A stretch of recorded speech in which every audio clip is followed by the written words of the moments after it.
kabsat, nandito tayo ngayon. Good afternoon. Nandito tayo ngayon sa pagbibilihan ng mga gulay.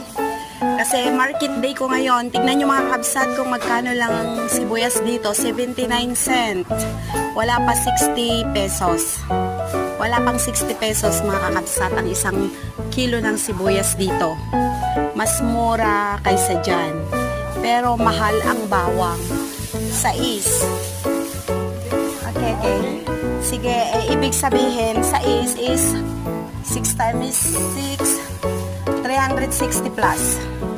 Pero ang sibuyas nila dito is mura. Mura lang ang sibuyas namin dito mga kabsat. Kaysa dyan sa atin, sa Pilipinas. Oo. Ayan. Tapos ito ang bawang. 5.99, 6 kanyo na lang. Kaya naman siya kabsat.